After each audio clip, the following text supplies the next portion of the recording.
Welcome to the Upland Nation podcast. I'm Scott Linden, your host, as we venture forth into the fields and forests, the water, and in this case, the convention center in Kansas City, Missouri. Yeah, we're heading back to Pheasant Fest for an interview I did with Cartrell Cooper, dog trainer, author, Spinoni owner, say that 3 times fast, former Air Force canine handler and dog behaviorist. Yeah, we're going to talk about how a dog thinks and how so many of the approaches we use for training may not be exactly the best. Anyway, listen to Cartrell and you will learn. I guarantee it. If you're looking to motivate or correct your dog, one or the other or all of the above, he's got some suggestions for you. I've got some suggestions for you in the Fix It segment. Something I learned using one of my online mapping apps that might help you as you're looking for birdie spots to hunt this season on new country. And then you all tell me where you're headed for opening day. Well, not the latitude and the longitude, but where you're going and why. And some of you might get some inspiration there as to possibly a new destination. It's all coming up on the Upland Nation podcast, made possible by HiViz sites, Pointer shotguns, RuffLand dog kennels, Sage and Breaker gun care products, Purina Pro Plan Sport dog food, TrulockChokes tubes, and Mid-Valley Clays and Shooting School.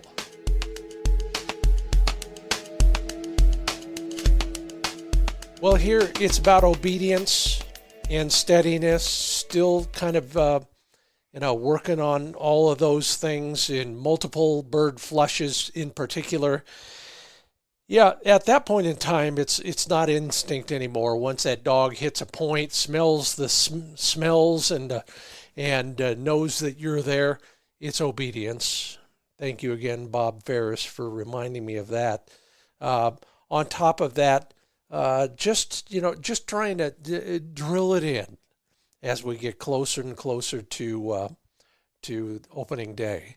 You are, speaking of opening day, that was the question, and are telling me, not in detail, of course, where you're going or where you think you're going. Still a little bit of time to change your mind, and in fact, you might change yours just listening to this.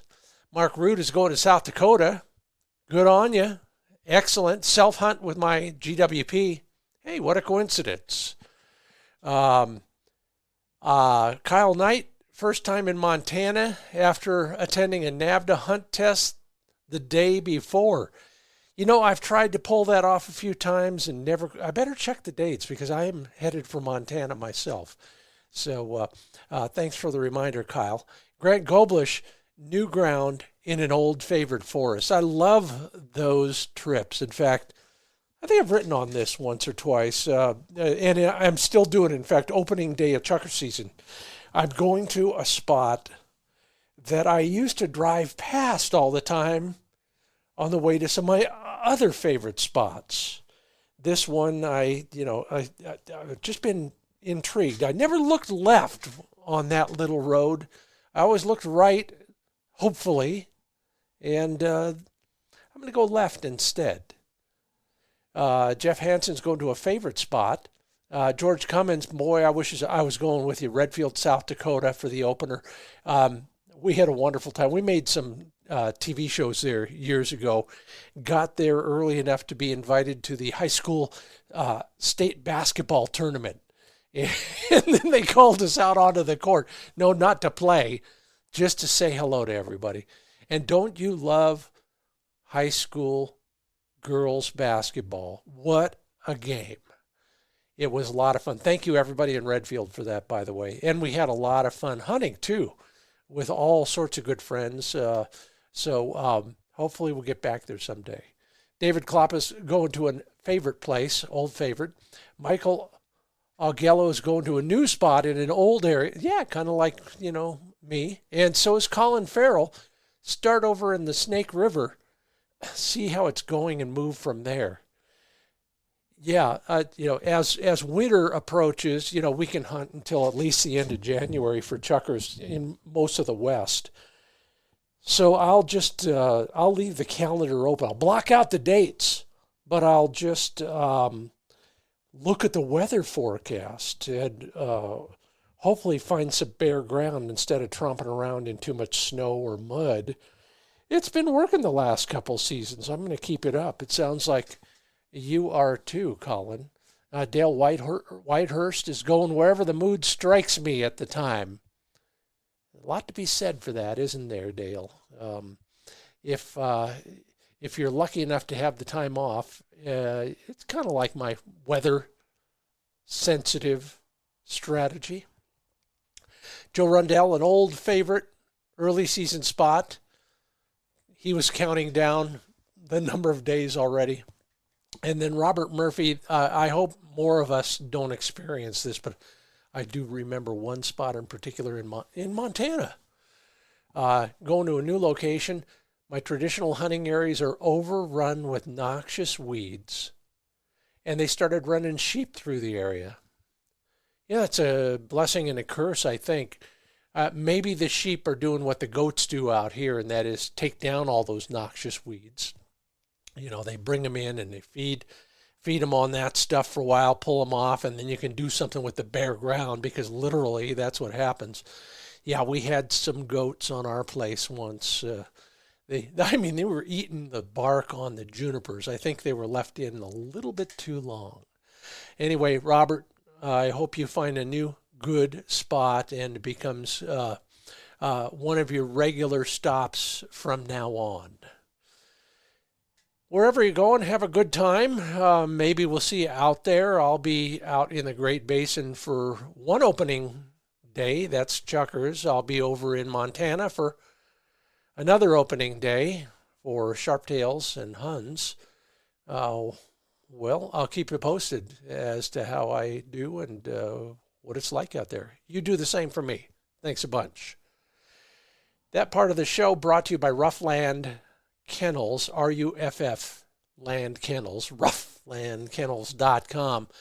Yeah, you can build the ultimate travel system for your dog on top of incredibly innovative dog kennels with doors that don't rattle. They're chew-proof. You can get one on the side of the kennel if it works. They're easy to clean. On top of all of that, I'm really liking the chow box. It's the way to transport food on a road trip. You don't have to carry a bag. You don't have to use, until then I was using a kitty litter box, those plastic boxes, washed out carefully, of course. You can store it securely. It won't spill. Even has a little spot you can nestle your dog's bowl right in there when you're feeding so it doesn't slide around on the floor of the motel room or something like that. Check it all out. All the accessories, those are just a couple, at RuffLandKennels.com.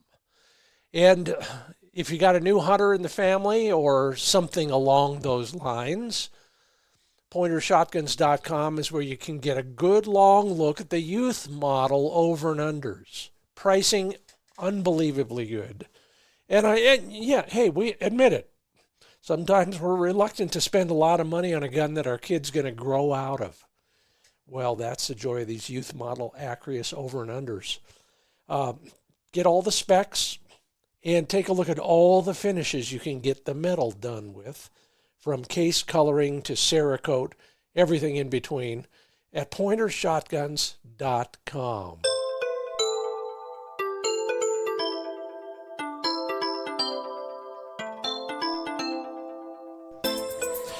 Well, we're on the floor of the National Pheasant Fest and Quail Classic this year in Kansas City, Missouri. And I am joined by Dr. Cartrell Cooper. Now, you may not recognize that name yet, but you will. I'm going to let you give your own introduction here because I can't even imagine all the qualifications you have, starting with doctor. Well, Cartrell, welcome to the Upland Nation podcast. Thank you for having me, Upland Nation. I'm Dr. Cartrell Cooper. Everybody calls me Cooper. Mm-hmm. Those that call me doctor have discovered me some other place, or they've read my name. Yeah. My background, just as a nutshell, my mother and father said in order for us to achieve the status of keep on living, we had to have doctor in front of our name. So Mom wanted me to become a vet, and I truly wanted to become a vet. And then when I didn't pass the first time through, I thought that was it. I only missed by like 0.00319 on the exam, and I'm like, well, I'm done. Yeah. I didn't know that most people repeated it. So I went from there. My background is my mom had me working at a vet's hospital as a kid. Yeah. And being a vet tech for Dr. Dudley at Brooklyn Pet Hospital, as a kid, as a vet tech, when you're at 6, 7 years old, your job is to get the backside of the kennel and clean it. Yeah. So you pick up dog poop. You clean the kennels as nasty as they are, that you're the one that gets to do that. Yep. You get to fill pee bottles and pill bottles and that kind of thing. So I learned the hard way what the task of taking care of dogs were. Yeah. And then I built up to assisting him in surgeries and that kind of thing. So I had that background. So I worked for him until I was 19 when I went to college. Whenever they had a weekend that had to be taken care of, I would go in for the weekends. Wow. But I always wanted to be a dog trainer.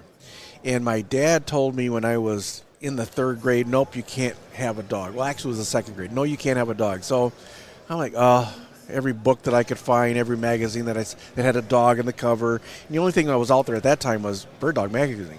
Oh, yeah. So you had the hunting dog, that's all that was displayed. So I got into that and reached out by letter to all the guys that were in advertising in the back just to ask them questions. And I got like 2 responses from individuals. One of them actually was Richard Walters, and that was a correspondence. So I was just looking on, and I saw in one of the magazine articles that there was a field trial that was about 25 miles from my house. And this is some time that had passed in my life. So I looked at where this field trial was, and I'm like, okay, it's looked on the map. I can bike my way out there. Oh, my God. So I got up at 4 o'clock in the morning, and I biked myself out to this field trial, and I'm a little tired. I get there, and there's this guy by the name of George Egidio. Miss him. And I come pulling in. He goes, kid, where are you from? I'm like, well, I'm from south side of Minneapolis. He goes, you biked here? I said, yes, sir, I did. He goes, why? I wanted to see the field trial. This was the closest one that had come to my house. Yeah. He goes, kid, and he was one of those individuals that used a very flairful language. If he said F-bombs to you, he liked you. So the first thing was, you effing kid, you come with me. So I did. So I was at this field trial. He goes, are you coming back tomorrow? And I said, yes, sir. I'm going to bike out tomorrow. He goes, no, you're not. Great. He swung by my house and picked me up and brought me out there. Yeah. So every single field trial after that was close, he used to drive by and pick me up. So I learned a lot of the field trial stuff from George Egidio, some good, some bad. And I learned how to use polished language. I couldn't use it, but I learned how it was used and the inflections that were used. So I had a good training aspect of background of the field trial world. So I stumbled into that by biking out to the field trial. And my dad had a friend, Mr. Macmillan, who had a German short hair that he sent over to a trainer, Lorelei Delaney. And when he went to pick up the dog, I tagged along. Like, I want to see what another trainer does. So I tagged along, and Lorelei says, kid, go throw those birds out there, and we don't want to know where they are. And so I did that. And she says, well, you did a good job. If you want to come back out here again, you can. Well, Anoka Ramsey in my house is probably another 2.5 hour bike ride. That's a long ride. Guess what? I would bike out there on a Saturday, and after I got done doing chores at the vet hospital, I'd bike over there and throw birds for Lorelei, and that was my introduction into allowing me to just touch on the dog world and learn from other trainers. I got to tell you, Cooper, that you are so lucky. Yeah. Number one, you showed up at a field trial and somebody was nice to you.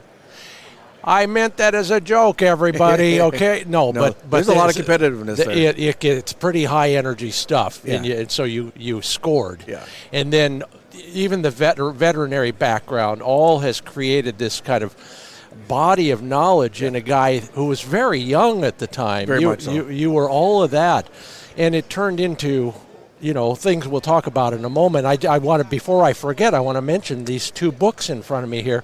Give me the 50-cent version of each of these books. The first one, Positively Possum. The Ultimate Dog Lover's Textbook. And then Adventure of a Bird Dog. Tell me about why you would write books, first off, because I've been there and done that, and number 2, what they're about. Well, the why, let's start there. Every single time that I go to an event or speak or do something, somebody asks me, do you have a book? Yep. So you end up, well, why would I write another book when there's hundreds of thousands of books out there? So I took a different slant on my book writing of the Positive Possum, which would give people the background like a textbook. So if a person wanted to use it in a classroom setting, they could actually use it because of an experience I had when I was in college at University of Wisconsin River Falls. My professor had an opening in class, and in the small animal section that said dogs and cats. That's all it said. And I said to Henderson, I said, sir, let me put together a class on that segment. So it has more detail on nutrition, training, understanding, behavior, and whatnot. He goes, go ahead, knock yourself out. So I started out with that initial He was class. a horse guy, I'll bet. No, bovine. Okay. He started out with that initial class and ended up teaching 3 classes that he actually did test material on. So that's the basis of Positively Possum. The title was an argument in reference to, the individuals that would buy that wise and how it would sell. I had that argument with my publisher, the last printing of my last book, so I know where you're going with that one. So then, The Adventures of a Bird Dog, the guy on the cover of the book was a trainer that I trained, and he was a very, very good human. He's no longer with me, so it's this book is all those questions and answers and stories that we shared when we were training on the line, and the stories that were equated to the training aspects and tying those all together, and some of his stories and a lot of my stories and my clients' history stories and losing a dog and that kind of stuff has built up the Adventures of a Bird Dog. So both of those 2 books have a lot of meaning. I have a number of other books that are out there too. But nice. Yeah. Well, I'll tell you, I love the idea of doing a book because you're doing a speaking tour, for example. That's how my first book started. The guy said, you're going to be giving all these talks at all these shows. You can sell your book while you're there. Right. I said, I don't have a book. He says, can you make one? But it all adds together into this love of what we are doing here at Pheasant Fest and the Quail Classic, and that's just celebrating bird dogs and what they do for us and all of that. And you're giving a talk here that really caught my eye, and that's why we're talking today, Cooper. You're talking about things that I talk about a little bit. I'm lucky. I live in the country now, but I talk to a lot of people. I have a lot of friends who've got bird dogs, and they live in a town or a city. Sure. We talked off mic about some of that and I'm a big advocate in the psychological stimulation, if you will, 100%. Mental challenges, even when you can't run your dog 8 miles. Tell me a little bit about your talk and what the point of all of that is. So I speak on for Purina for the urban gun dog. Yeah. Now, the average person, when they have a dog, they buy a sporting dog and they bring it into their household, and they don't really know what they have. They see the dog on TV, whether it be a Chesapeake, German Shorthair, a Lab, and they see that hunting aspect, and they go, I want to do that, while the dog is sitting on the couch, or the dog is destroying the living room or the kitchen. Yeah. The hard part about it is telling the human that there's a whole lot of interaction work that you can do within the household, the living room, that preps and prepares your dog to be able to do better work out in the field. Simple things like just the understanding of the detail of your basic obedience and earmarking or gearing your basic obedience so that it applies to the field. Yeah. Teaching your dog a general quartering command in your backyard, because the dog understands the words that you teach. The human doesn't believe that they do. Or the human comes out and it makes the assumption, well, I turned my dog loose in the backyard, or I went to the field and it came back when I called it.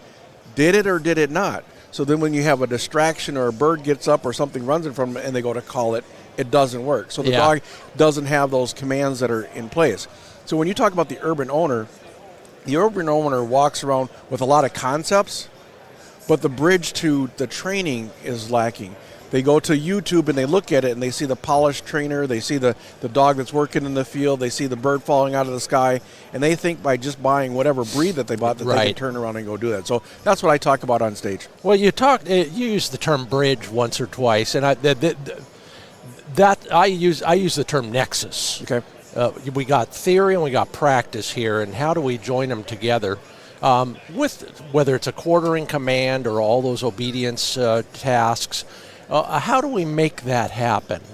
Well, part of how to make it happen is you in educating your human. Yeah.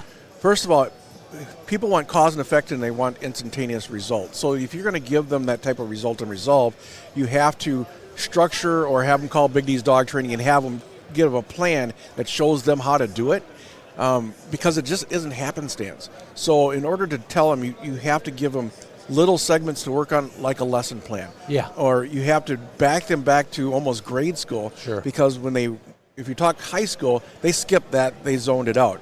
So a lot of times people need more information versus less. And with people being over-marketed with information, it's hard unless they reach out for it. Like watching your show, people get educated extremely well in detail by how they watch.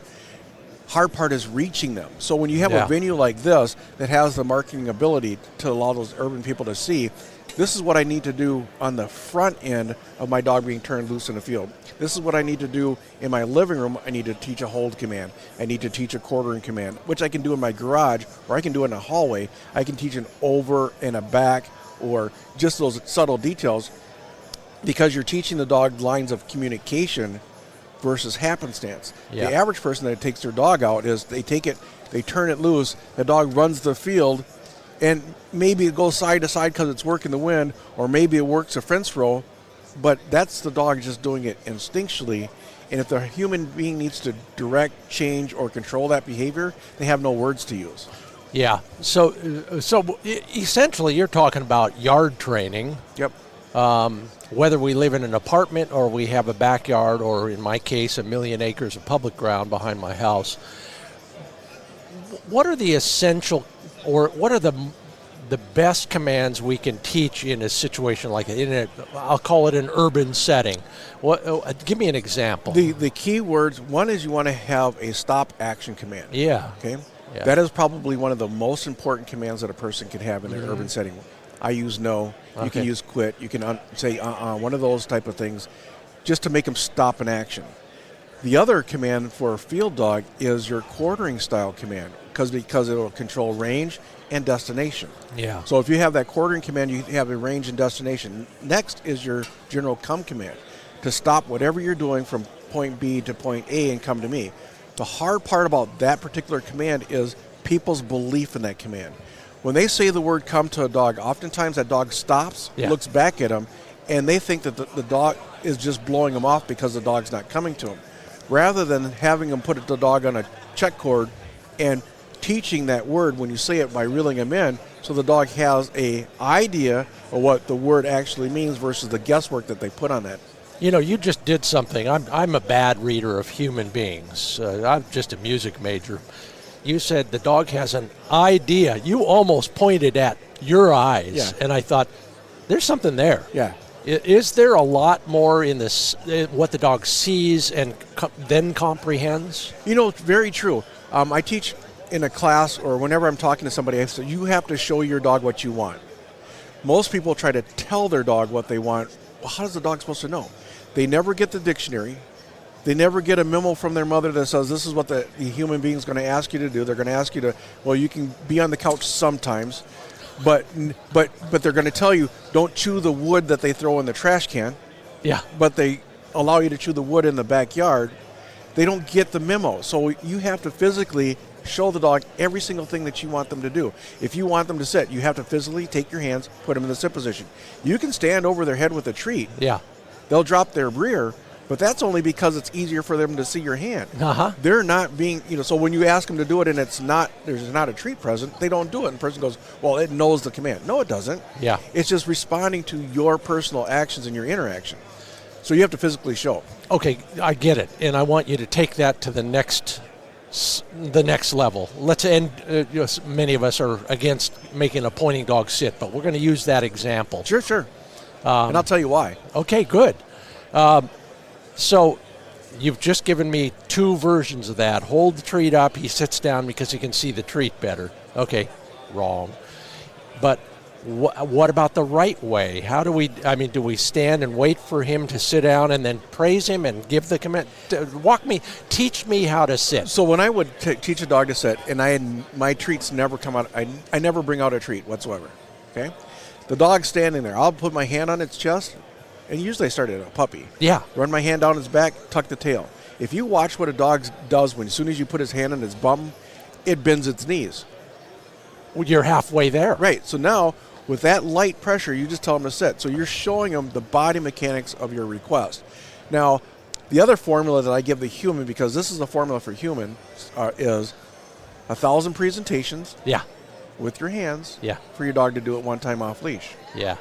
What happens is by the time you get to 400, the dog's doing it. Yeah. Because you've shown them what you want. Now, you can give them a treat at the end for a reward because dogs will hunt, and that's what their reward is after they get done hunting. But the interaction, a lot of people believe, well, I have to do this for my dog in order for my dog to do the work for me. It's not the truth. Yeah. And treats will fail you. So when your dog's out in the field and you want him to work and it's engaged in something else and you say whatever the command is, they're like, I'll be right back for the treat. I know where that is. Oh, that's so that's why they blow them off. Yeah. So showing the dog what you want, putting the light pressure and putting their bum in the sit position, when they pop up, you're like, okay. As soon as you take your hands away, you're telling them okay. The fastest command a dog learns is okay. Yeah, isn't that the truth? Okay? Yeah. But you tuck them, and next thing you go to reach, and they put their bum on the ground. And you go, okay, now you're beginning. Yeah. That's your first of your 1,000. No, so when he does it right, yep. Whether you're helping him or not, you praise? I always say good boy. Okay. And there's several types of praise. And you'll look at within the wild, the mother never gives food for praise. Ha. Never. Never thought about it. When they come up to eat, she feeds them. When she wants them to stop, she bites them for discipline. She never gives food for a reward. Yeah. You find food, you eat. Okay, if you're bad, you get bit. That's all. And the whole time that she's training her puppies, she shows them. I'm not biting my dog because he'll bite back. But so what else do we do for that? You might have to at some point. Well, figuratively speaking. Yeah. So, Dr. Cooper, what kind of biting should we be doing if we're trying to steer a dog in the right direction? No, there's several types. So you can take your hand. If you take your hand and put it on your dog's neck and squeeze, yeah, that's a bite. Yeah. But what we've never thought about, and I talk to a lot of humans, is as soon as you scratch your dog, yeah, you're biting it. Oh, my goodness. They don't have hands. Yeah. And oftentimes when a person's scratching a dog, the dog goes to nibble back at them. Oh. They're reciprocating the behavior. Oh, my. So a person will grab a dog, the dog grabs them. Yeah. They're reciprocating the behavior. So we go and scratch and we grab and we pull on our dogs and we do the scruff with their faces. We're biting them. Because they're dogs first and humans never. So they're not even conceptually thinking what we're doing. So what happens is you can grab and squeeze a dog on the neck, or you can grab him on the leg and you can go no. And when you grab and apply that pressure, you're giving the command at the same time, so you're just doing what the mother would do. Because in the litter, the mother would give a whine, cry, growl, or bark when she gives them that physical bite correction. Yeah. So I use a tool called a keeper collar, which gives the exact same pressure like the mother would within the litter. It's got a leather backbone, so it's not constantly biting on the dog we call it a JASA. Yeah. Or kind of the style of that. Yep. And people used to, they steer away from the slip lead and the choke chain because of using them inappropriately. Yeah. And if you use any tool inappropriately, it's a bad tool. Yeah. Use the tool correctly. I have the e-collar question all the time. I say, well, 99% of the guys who have an e-collar use it wrong. Yeah. 99%. And even if you watch the video that they put out, it's being used wrong. If that owner, handler, or trainer would say no when they hit the button, guess what happens? You take that collar off and say no still has that meaning. But when you don't use a command for that correction, now you're dependent on the collar. Okay, hold that thought. We're just getting warmed up here. We got another half of the Upland Nation podcast with Dr. Cartrell Cooper and Scott Linden here at the National Pheasant Fest and Quail Classic. That's a mouthful. We'll be back after a quick break.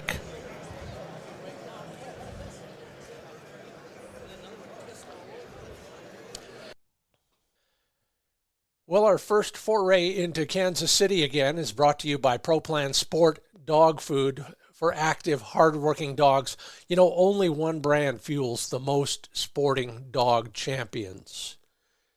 If you're out to win your own game when it comes to dogs and birds, well, then take a good long look at ProPlansport.com. Find out what science is behind the nutrition, starting with that concentrated nutrition optimizing the oxygen metabolism, VO2 max, so your dog can run all day and then recover afterwards. It's all about the science in the nutrition. Check out all the Pro Plan Sport performance formulas at ProPlansport.com.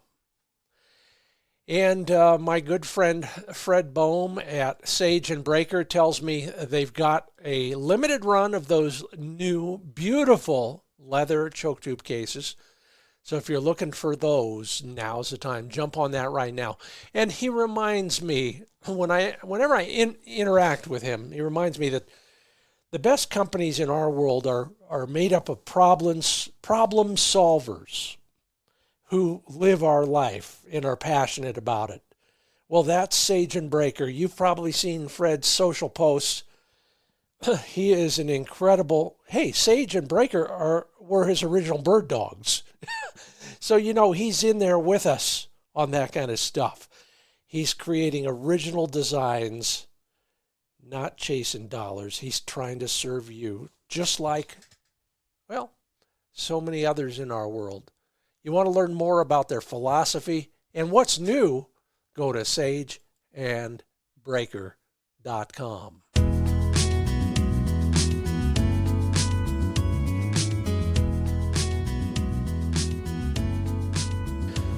Welcome back from the floor of the National Pheasant Fest and Quail Classic. We are in Kansas City, Missouri. Although if you lean to the right and hold your mouth, you can see Kansas City, Kansas through the front door. Joining me at this Upland Nation podcast is Dr. Cartrell Cooper. And before the break, we were talking about, I'll call it discipline. Sure. And you just did something that is, number one, so logical, but so the opposite of what many of us do. You know, a lot of people will tell us, got an e-collar. Let the e-collar do the dirty work. Yep. And let the dog blame the e-collar, not the human who's saying bad dog or no or whatever it is to train. Tell me more about that theory. I have a theory, whatever, your belief in that thing. Well, the hard part is I'm dealing with the humans. Yeah. Okay? And all too often, the reason why I have tried to place people doing that work with them, the average trainer will do that work so the collar is the problem, but they do more work so that the collar is not a resistance. Huh. The average human that buys a collar here at like Pheasant Fest is going to go out to the woods. That dog gets turned loose. It's working a bird, and it's getting out of range, and the handler hits the collar. Right. Now they never see a bird that year. They see birds get up. They never see the dog work birds. Why? Because when that dog was on the bird, they hit the collar. Yeah. And now the dog thinks they're not supposed to run that. A deer gets up. They hit the collar. I'm not supposed to run that. A fox or coyote gets up. They hit the collar. I'm not supposed to run that. So what are they supposed to run? So what they've actually done is caused a dog that's just running a field. Yeah. And running over everything.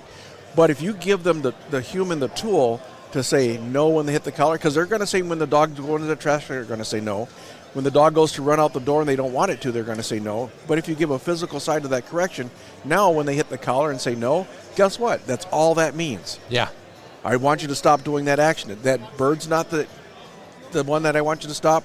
I want you to stop at the door. I don't want you to run too far. But if they're using that command correctly, the dog's quartering. Okay. Yeah. Guess what? He gets out of range. No back. Okay.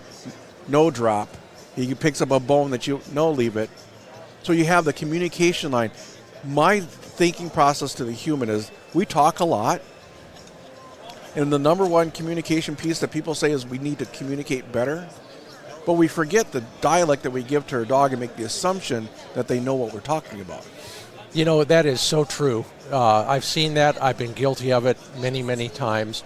My belief is think more like a dog. Yep. If we could only understand that, you know, and I'll describe it as a dog thinks A always leads to B, leads to C, leads to D. There's a progression, and you got to go through it. That's how dogs think. But enlighten me on that. You know, that's what dogs are cause and effect. Yeah. Just like in The Adventures of a Bird Dog, I try to point out to people that when you look at the cause and effect, you're not thinking about your causes. Yeah. But you're watching your effect. You know, you watch a guy go up to a line, he's at a field trial, and he moves his hand forward and the dog breaks and goes to make the retrieve. He's not paying attention to that. He's been using that invisible command to his dog when he was in training. And now he's getting dinged on points because he's double handling that dog. And they're not even thinking about it. Or they get out on the field and the dog goes to quarter and they have no ability to bring him back. So the dog's just following a tree line and they don't have the communication line. So it's cause and effect. When your dog goes out to hunt, he could care less whether you're there or not. So you have to implement reasons to listen. And whatever level that you're willing to work is better the reason. Everybody goes over my Lieutenant Dan that I have here for demos. Well, how is he for a hunter? Is he a big ranger?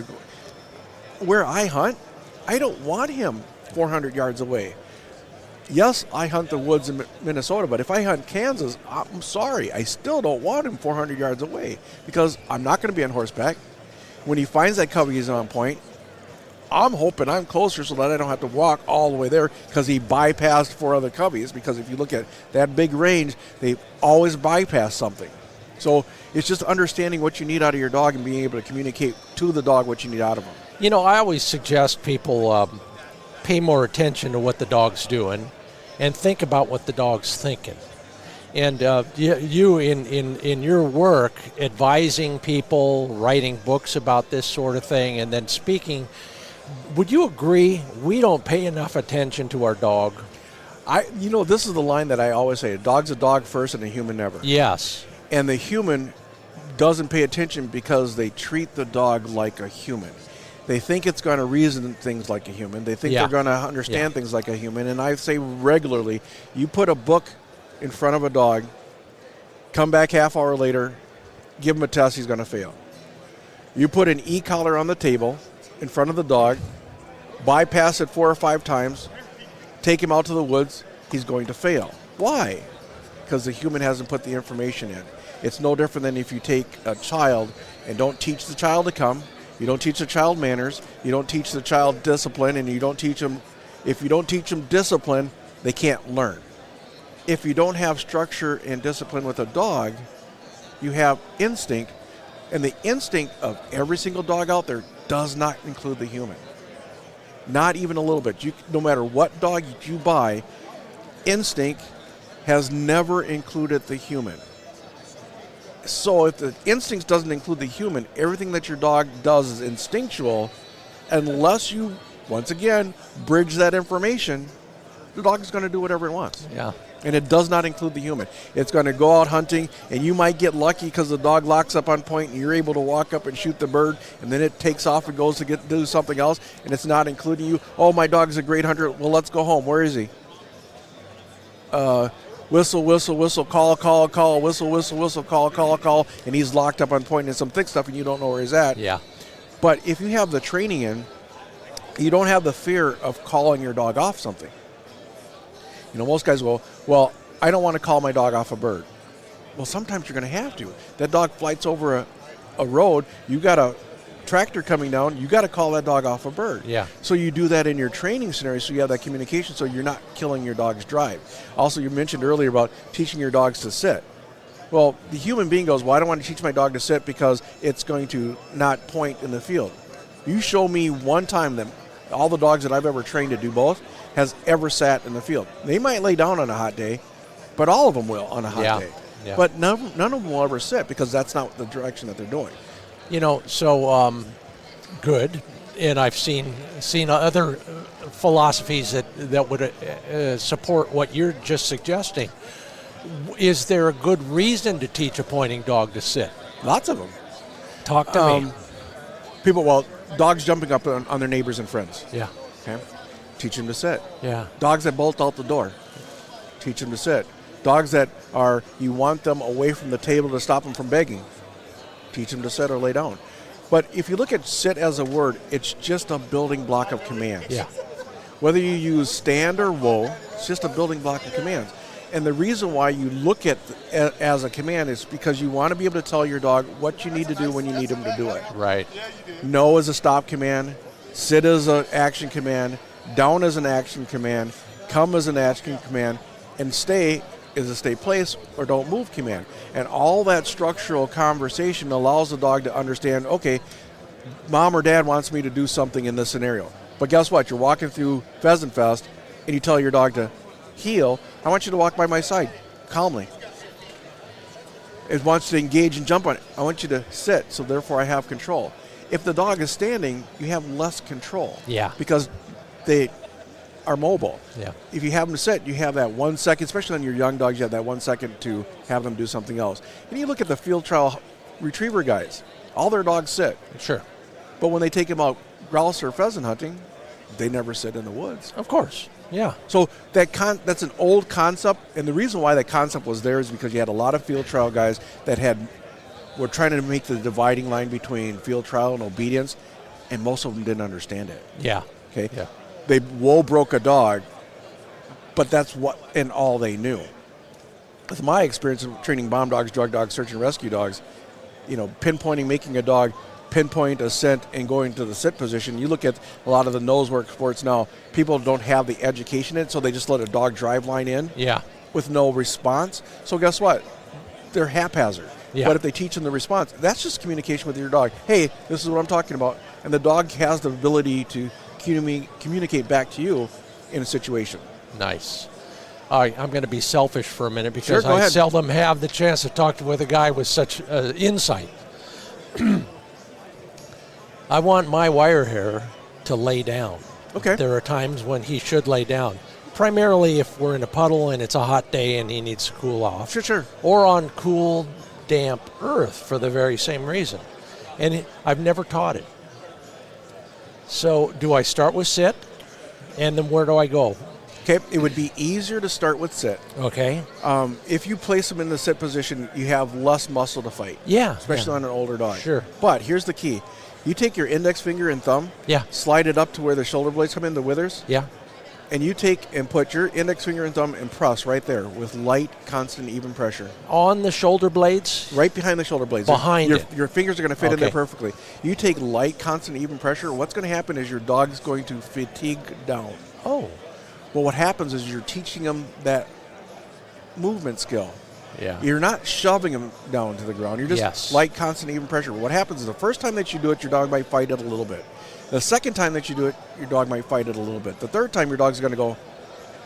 Okay? And at the same time, you just go down, say it one time in a talking tone. Yeah. Not a raised voice, down, and you just maintain that position.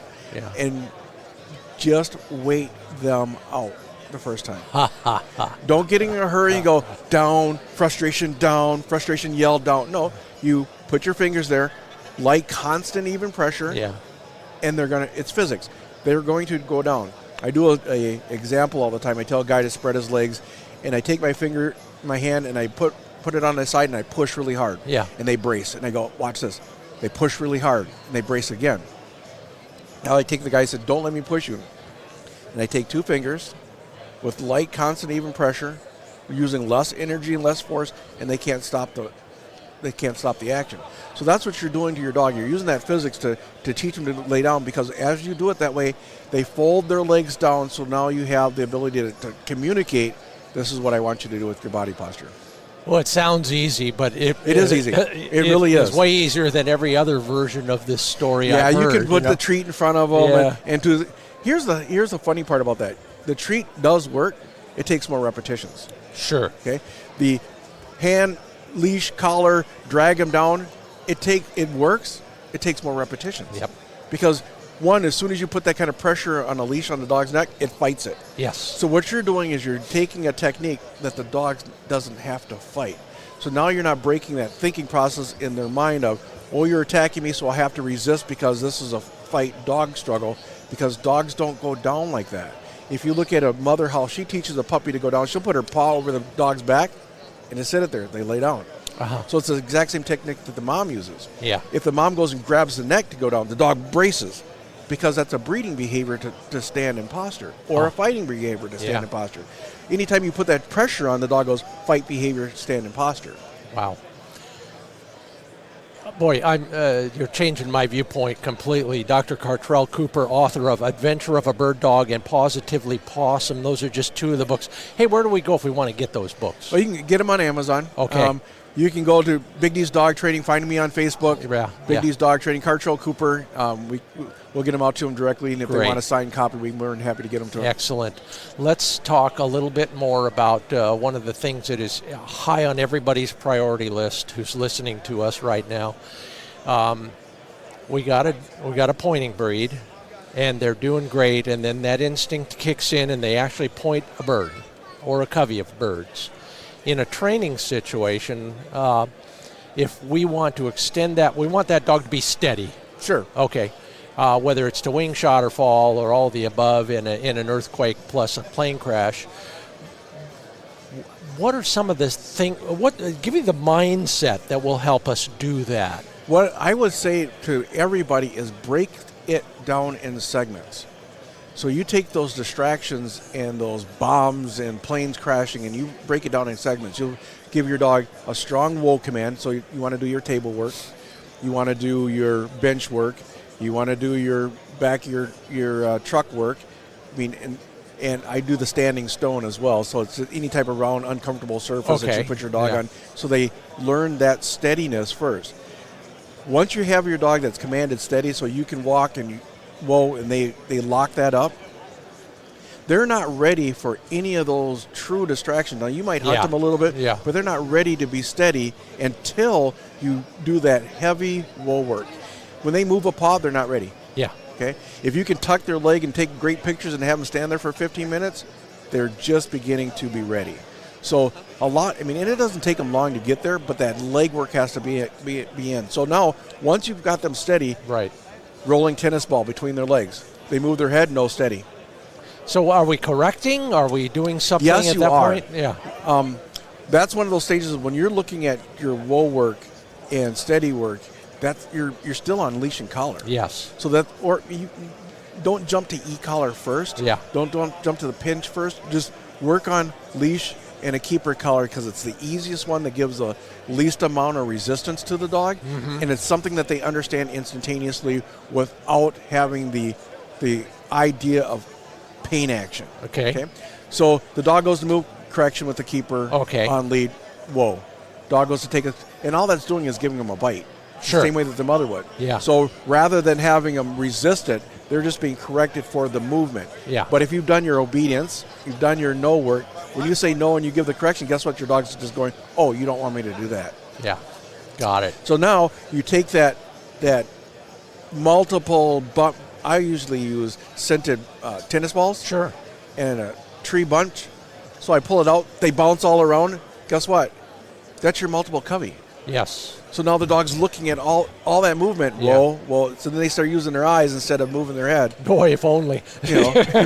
But they're not breaking. Yeah. Okay? So now you knock down this bird here, your buddy knocks down this bird here, and your other buddy knocks down this bird here. You don't get a shot because you're handling the dog. Well, even if I did, I'd miss. Right. So now, because of your dog paying attention, it knows where all those birds are. Yeah. The real hard part with training and handling and owning a dog is people oftentimes give mixed information to the dog. Like, they'll be walking around, you'll see the obedience side where they make the dog look and stare at me, right? I'm like, why would I have my dog staring at me? Yeah. I want my dog looking around. So therefore, if it spots something, it's paying attention to it.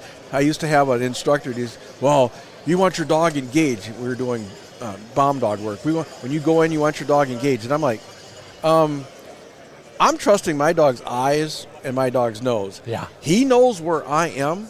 His shoulder knows where I am, and I'm fine with that. But guess what? I want him scanning. So when I had 100% in every search, when I had 100% in every find, when the other team members would come out and they had the flour all over themselves and I did not have the explosion flour, I mean, they're like, how did you not have that happen to you? I'm like, my dog spotted that when I was walking in. I love it.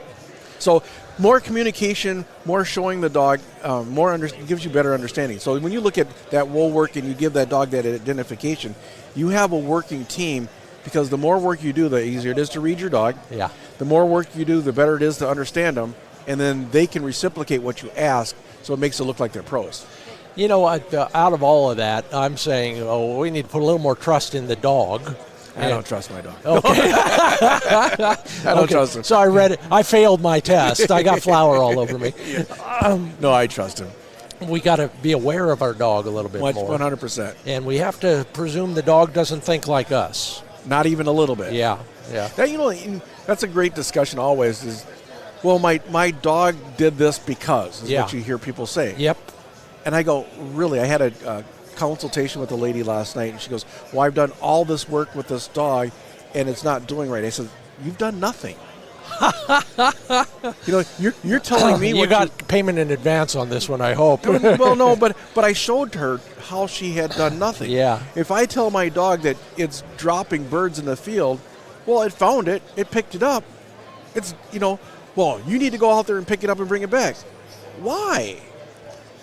It's dead, Mom. We got it up. It's dead. What do I need it for? You're going to feed me kibble at home. Let it stay out here and stink. I love it. Oh, my. We could go on and on, but it is, for all I know, you're speaking next hour. But here we are at the National Pheasant Fest and Quail Classic. Scott Linden on this end, Cartrell Cooper on that end. Books of all sorts. One more time, if we want to find them, Amazon's a good place? Amazon's a good place. Contact me. Big D's Dog Training is the easiest. That way we can get them to them direct, and we can get them. Gotadog1 is my email address. Gotadog1 is my email address, and I can get them out a signed copy. Well, it's been a pleasure. I'm glad we connected. Thank you so much for being a part me. of the Upland Nation podcast. Most definitely. It was enjoyable. Good. Well, great talking with Cartrell. Sure enjoyed the discussion, and I hope you did too. Lots to come, including an online mapping app observation that might turn into a suggestion and help you find more places to find more wild birds. It's all brought to you by Mid-Valley Clays and Shooting School. Lots of Brownings in stock, including a massive inventory of field-grade guns for your hunting experience. It's not too late. If you know what you're looking for in the Browning line, call Dave Fiedler. Go to midvalleyclays.com. Call Dave. Tell him what you're looking for. If he doesn't have it in stock, he can probably get it quickly. Once he does, he'll ship it anywhere, anytime, ASAP. Learn more about the Browning selection at midvalleyclays.com.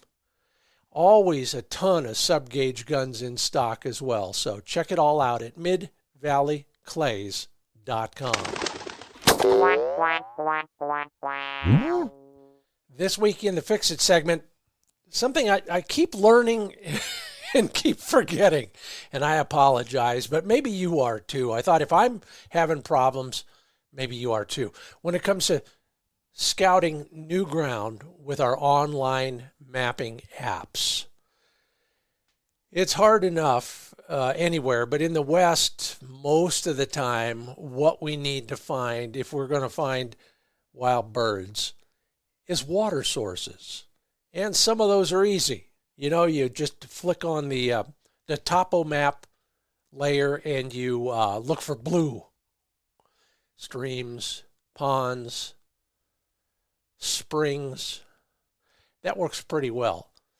But in many parts of the desert West, it's all about guzzlers. Those artificial water sources. Quite often, you and me and our friends are installing them and maintaining them. They catch the water, etc., provide it all year for wildlife, particularly chukars and quail, for example. But on our online mapping apps, quite often, it's hard to find those guzzler locations. They're in there. And lucky for us, they are. But you have to zoom in or zoom out to the right level of magnification, or they vanish. Too big, they're gone. Too small, you can't cover enough ground. Pardon the pun. So if you're not finding guzzlers in places you think you should, zoom out a little bit or zoom in a little bit and see if any starts showing up. Yeah, good luck to you. Hope you find them, and hey, maybe I'll see you out there. Fix It This Week brought to you by TrulockChokes.com. Scott Trulock and I had a great discussion a week or so ago about sub-gauge guns and the chokes that they make for those guns. And he brought up something interesting. If you're shooting maybe it's a classic, maybe it's not, but it's a side-by-side, and it's a sub-gauge. And you want new, high-quality Trulock chokes. Well, maybe aesthetically you're not looking for those extended chokes. You like the look of a gun that has flush mount chokes. Well, if Scott Trulock doesn't have them in stock, they will make them for you. Same price. Just reach out, call Scott at TrulockChokes.com, get the number there, and he'll make a flush choke for your side-by-side. You get all the advantages of a Trulock choke tube, and your gun still looks just like it did 70 years ago. Yeah, that's TrulockChokes.com. Get the number and call Scott. Say hello from me. And HiViz sights, speaking of the end of your shotgun, that's where the rubber meets the road, so to speak. And for me, I'm putting a HiViz sight on every one of my shotguns. Now, that's easier said than said, because you can usually just pull it off the gun you're putting away and use the magnet mount and put it on the gun you're going to use the next day. That's how simple it is. Those interlocking light pipe systems are so simple, even a music major like me can swap them out. Whether it's the light pipe color or the whole assembly onto another shotgun, it's that simple. Learn more at HiVizSights.com. Thanks so much for listening to the Upland Nation podcast. Thank you, Dr. Cartrell Cooper. If you want to learn more about him, go to Cartrell D. Cooper on Facebook. And of course, you can get all his books at Amazon.com. Hey, if you liked the program, please tell somebody about it. And if you really liked it, please leave a review at Apple Podcasts. We couldn't do it without our sponsors. Thank you to RuffLand Dog Kennels, Purina Pro Plan Sport Dog Food, Mid-Valley Clays and Shooting School, Trulock Choke Tubes, Pointer Shotguns, Sage and Breaker Gun Care Products, and HiViz Shooting Systems. If you're not getting the newsletter every other week, sign up at findbirdhuntingspots.com. Thanks again for listening. I'm Scott Linden. This is the Upland Nation Podcast.